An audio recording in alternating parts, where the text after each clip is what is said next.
ପ୍ରାଚୀନ କାଳରେ ଧୁଆ ସାହି ବୋଲି ଗୋଟିଏ ଗାଁଟିଏ ଥିଲା। ସେ ଗାଁରେ ଗୋଟେ ଗରିବ ବ୍ରାହ୍ମଣ ରହୁଥିଲା। ବ୍ରାହ୍ମଣ ଭିକ ଦୁଃଖ କରି ଯାହା ଆଣନ୍ତି ସେଥିରେ ଖାଇବାକୁ ପିନ୍ଧିବାକୁ ତାଙ୍କୁ ଅଣ୍ଟୁ ନଥିଲା। ହେଲେ 2 ଦିନ ହେବ କୌଣସି ଭିକ ବ୍ରାହ୍ମଣକୁ ମିଳିଲାନି। ବ୍ରାହ୍ମଣୀ ରାଗି କରି କହିଲା, ମୁଁ କ'ଣ ଏତେ ହୀନ କର୍ମ କରିଛି ଯେ ଖାଇବାକୁ 2 ଓଳି 2 ମୁଠା ପାଇବି ନାହିଁ? ବ୍ରାହ୍ମଣକୁ କହିଲା, ଯଦି ଖାଇବାକୁ ନ ଦେଇପାରିବ ତାହେଲେ ବାହା କାହିଁ ହେଉଥିଲ? କ'ଣ ମୋତେ ଭୋକ ଉପାସରେ ମାରିବା ପାଇଁ?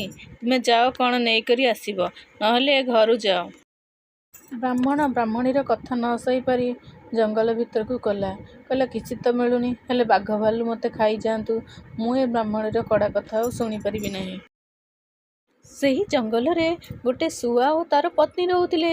ଶୁଆର ପତ୍ନୀ ବ୍ରାହ୍ମଣକୁ ଦେଖି ଭାବିଲା, ଆରେ ଏଠି ତ କେହି ମରିକି ପଡ଼ିଛନ୍ତି। ସେ ଶୁଆକୁ ଡାକି କହିଲା, ଦେଖ ଦେଖ, ଏଠି କିଏ ମରିକି ପଡ଼ିଛନ୍ତି। ସେତିକି ବେଳେ ବ୍ରାହ୍ମଣକୁ ମଶା କାମୁଡ଼ିବାରୁ ବ୍ରାହ୍ମଣ ହାତ ହଲେଇଲା।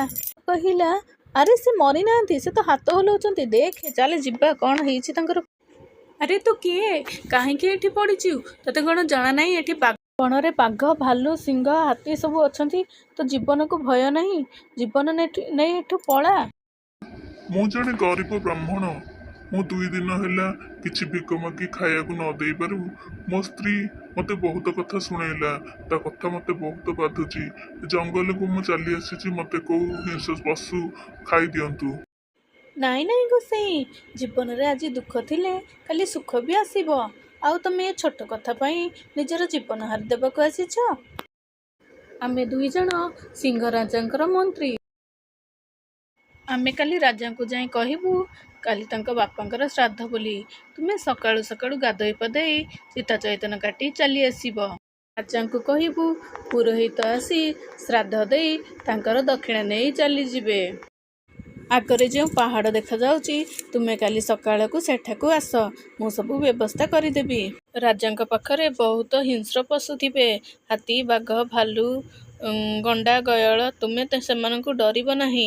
ଯେମିତି ପୂଜା ଆସିବ ସେମିତି କରିବ। ରାଜାଙ୍କ ପାଖରେ ଯେଉଁ ସୁନା ଅଳଙ୍କାର ଥିବ ତୁମେ ତାକୁ ଦକ୍ଷିଣା ସ୍ୱରୂପରେ ଆଣିବ।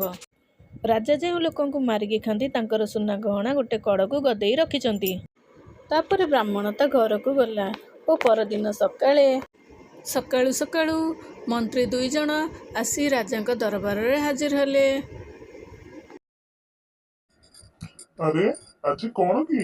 ଆଜି କ'ଣ ମନ୍ତ୍ରୀ 2 ଜଣ ସକାଳୁ ସକାଳୁ ଆସି ହାଜର? ମହାରାଜ, ଆପଣ କ'ଣ ଜାଣିନାହାନ୍ତି? ଆଜି ଆପଣଙ୍କ ବାପାଙ୍କର ଶ୍ରାଦ୍ଧ ପରା। ଆଜି ଆମର ଶ୍ରାଦ୍ଧ? କାହିଁ, ମୁଁ ତ ଜନ୍ମ ହେଲା ଦିନରୁ ଶୁଣିନି ଆମର କୋଉ ଦିନ ଶ୍ରାଦ୍ଧ ପଡ଼ିବା। ମହାରାଜ, ଆପଣ କେମିତି ଜାଣିବେ ଆଜି ଶ୍ରାଦ୍ଧ ବୋଲି? ଏ ଶ୍ରାଦ୍ଧ ତ ପୁରୁଷକରେ ଥରେ ପଡ଼େ। ଆପଣଙ୍କ ବାପାଙ୍କ ସମୟରେ ଥରେ ପଡ଼ିଥିଲା, ଏବେ ଥରେ ପଡ଼ିଲା। ତାହେଲେ ଏତେ ଶୀଘ୍ର ସବୁ ଯୋଗାଡ଼ କେମିତି ହବ? କେମିତି ସବୁ କାମ ହବ? ଆମେ କ'ଣ ମନ୍ତ୍ର ପଢ଼ି ଜାଣିଛୁ? ମଣିଷମାନେ ସିନା ମନ୍ତ୍ର ପଢ଼ି ଜାଣିଛନ୍ତି। ମଣିଷମାନେ କ'ଣ ଏଠି ଭୟରେ ଆସିବେ? ପୂଜା କେମିତି ହବ? ମଣିମା, ଆପଣ ଏସବୁ ବିଷୟରେ ଚିନ୍ତା କରନ୍ତୁନି, ମୁଁ ସବୁ ବୁଝିକି ଆସିଛି। ପୁରୋହିତ ଏବେ ଆସୁଥିବେ, ସେ ମନ୍ତ୍ର ପଢ଼ିବେ, ଦକ୍ଷିଣା ନେଇକି ଯିବେ। ତାଙ୍କର ଯେପରି କିଛି ଅସୁବିଧା ନ ହୁଏ, ନହେଲେ ଅଭିଶାପ ଦେଇ ଏ ଜଙ୍ଗଲୀ ମୁଲକକୁ ଧ୍ୱଂସ କରିଦେବେ। ହଉ, ମୁଁ ଏବେ ବଣର ସବୁ ପଶୁମାନଙ୍କୁ ଡାକୁଛି। ଆଜି ଯେମିତି କେହି କେବେ ଜୀବ ହତ୍ୟା କରିବେ ନାହିଁ ଓ ସମସ୍ତେ ଶାନ୍ତିର ସହିତ ଆସିକି ଶ୍ରାଦ୍ଧରେ ଯୋଗ ଦେବେ।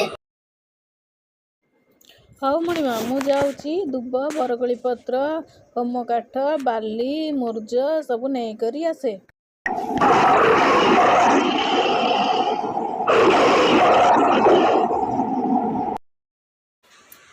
ସିଂହ ବଣର ସବୁ ପଶୁମାନଙ୍କୁ ଡାକିବା ପାଇଁ ଗୋଟେ ଭୟଙ୍କର ଗର୍ଜନ ଛାଡ଼ିଲା। ଗର୍ଜନରେ ସବୁ ଜୀବମାନେ ଥରହର ହେଲେ। ରାଜା କାହିଁକି ଆମମାନଙ୍କୁ ଡାକୁଛନ୍ତି? କ'ଣ ଅସୁବିଧା ହେଲା? ଚାଲ ଯିବା ଦେଖିବା। ବଣର ସବୁ ପଶୁମାନେ ଧାଡ଼ି ଧାଡ଼ି ହୋଇ ରାଜାଙ୍କୁ ଦେଖା କରିବାକୁ ବାହାରିଲେ। ସମସ୍ତେ ନୀରବରେ ଯାଉଥାନ୍ତି। କାଳେ କିଛି ଅସୁବିଧା ହେଲା କି? ରାଜା କ'ଣ ପାଇଁ ସକାଳୁ ସକାଳୁ ଆମକୁ ଡାକିଛନ୍ତି? ସିଂହରାଜା ପଶୁମାନଙ୍କୁ କହିଲେ, ଆଜି ଆମର ଶ୍ରାଦ୍ଧ, ଆଉ ତମେ ଚୁପଚାପ ହୋଇ ବସିବ, କେହି କାହାକୁ ମାରିବ ନାହିଁ, ଆଉ ସମସ୍ତେ ଭୋଜି ଖାଇକି ଯିବ। ରାଜାଙ୍କ କଥା ମାନି ସବୁ ପଶୁମାନେ ଧାଡ଼ି ଧାଡ଼ି ହୋଇ ବସିଲେ। ସେତିକିବେଳେ ବ୍ରାହ୍ମଣ ଡରି ଡରି ଆସି ପୂଜା କରିବା ଆରମ୍ଭ କଲେ। କାଳେ ପଶୁମାନେ ତାଙ୍କୁ ଖାଇଦେବେ, ତା ମନରେ ପ୍ରବଳ ଭୟ। ପଶୁମାନେ ବ୍ରାହ୍ମଣଙ୍କୁ ଦେଖି ମୁଣ୍ଡ ନୁଆଁଇ ନମସ୍କାର କଲେ ଓ ସମସ୍ତେ ଚୁପଚାପ ହୋଇ ବସିଲେ। କିନ୍ତୁ ବ୍ରାହ୍ମଣ ମନରେ ବହୁତ ଭୟ। ସିଏ ପୂଜା କରିବାକୁ ଯାଇ କିନ୍ତୁ ମନ୍ତ୍ର ତାର ମନେ ପଡ଼ିଲାନି। ବାଉଳାରେ କିଛି ମନ୍ତ୍ର ନ ମନେ ପଡ଼ିବାରୁ କହିଲା, ନଣ୍ଡିଆ ମୁଣ୍ଡିଆ ଡ୍ରାଇଭର, ଗାଡ଼ିକି ଟିକେ ଠିଆ କର।